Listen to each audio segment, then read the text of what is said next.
Hey there! In today's video I am doing something a little different. For those of you who do not know me, hi, my name is Sophie and I'm actually a maid for a family of 9.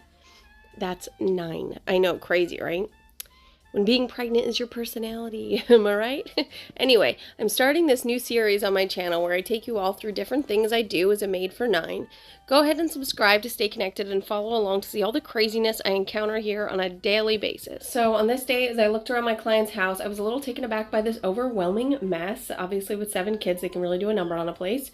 And sometimes when I'm here, I just don't even know where to begin. It's just so messy. But today I knew I needed to start with the laundry because I noticed it was really piling up. And I like to save the dryer lint, if you notice that, in case my clients would like to use it as a fire starter or something.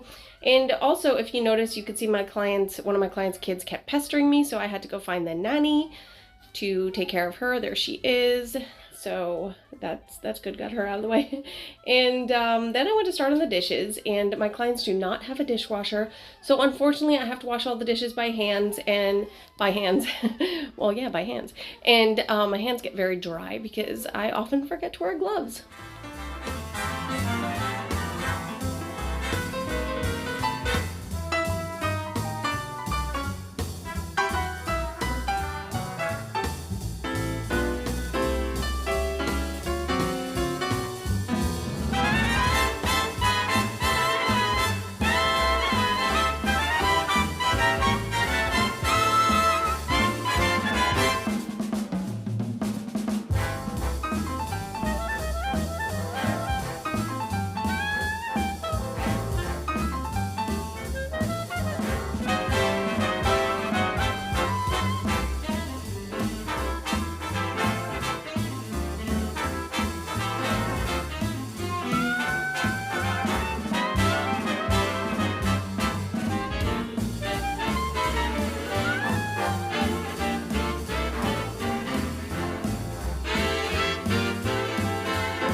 So the dishes took a bit longer than expected. I had quite a few interruptions as per usual because sometimes the nanny here, she likes to wander off. She just tends to wander and I can't seem to find her, but the client's kids let me know that they were hungry, so I went over and rang the bell for the personal chef and oh look, here she comes. And so then she just went and made the kids their lunch so I can get right back to cleaning. And today I noticed she was just making something simple.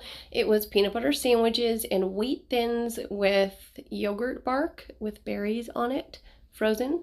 The client's kids tend to love that, so I was happy to see that. And then moving on to the bedroom, the next thing I wanted to do was to make my client's bed. This is what I always start with when cleaning a bedroom because even when the rest of the room is a mess, it makes all the difference when the bed is made. It just makes everything look cleaner and neater and makes my brain feel better. And I also like to work from top to bottom as much as I can. So next you'll notice that I cleared off the dressers and tables and wiped them down a bit. And I didn't do any deep clean, any major cleaning in here. I was just doing a pretty basic clean. And so yeah, then wiped everything up. And then after that, I started clearing off the floors because it wasn't super bad as it sometimes is with all these crazy kids living here, but I cleaned the floor up and then vacuumed, and of course I had to deal with some more of the kids because the nanny wandered off again, so there's that. But I wanted to also show you guys this cleaner that I made. I actually posted a video about it recently, so I'll go ahead and insert it here just so you can see that. I used to make this cleaner all the time and clean like everything with it. You're supposed to use distilled water really, but I just used some other purified water. I think maybe it was spring water, I'm not entirely sure. Then I used my label maker to just put all purpose on it, and I was just showing you a few different surfaces that it works on because obviously it's like multi-surface spray. I used to make this all the time and now I just randomly made a bottle again, and it's really good to have on hand, and it's obviously non-toxic. It's just water and vinegar and dish soap, And I really enjoy using that, especially with all the kids around. You don't want to use any crazy chemicals, but I do use chemicals in the bathroom. Don't tell my clients, but you gotta do what you gotta do to get rid of the germs, right? So I just keep those cleaners closed off and away from my clients' kids as much as possible, and places where they can't get to or don't go. And anyway, then I've got those matching cards. Sometimes when the nanny wanders off, I play that with the kids, and the kids keep leaving the cards everywhere, and it's a really fun game. But yeah, we are having a hard time getting a handle on putting the games away when we're done. And then, which you'll see in a moment, over here on the corner in the floor underneath the table, there are a bunch of diapers in a box, and we just opened that my clients just opened that box, and I had to stack them all in the corner to get them out of the way nice and neatly. I kind of made sure they were all facing the right way, a little bit OCD, I guess. And then I saw this mess that was on the bottom corner of this table. It looks like someone had spilled a drink, perhaps hot chocolate, not that I would know. And I cleaned that up, got that cleaned up real good, and one of the client's kids kept pestering me again. So I just put her to work. I had her pick up a few things here and there since, I couldn't find the nanny once again, and so I had her pick up a diaper that I found on the floor, and you know what? She actually really loves to help, so that was nice. And then the rest of this part is pretty self-explanatory. We just picked up the floor and vacuumed.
At this point, I did start looking for that nanny again and couldn't find her, but someone should really be taking care of those kids. Anyway, then I moved on to the bathroom and started with the mirror, cleaned off the counters a little bit. I straightened up, just wiped everything down. I cleared out the sink. I sprayed and wiped off the toilet and did as much as I really could, just kind of a light cleaning, and had one of the client's kids helping me again.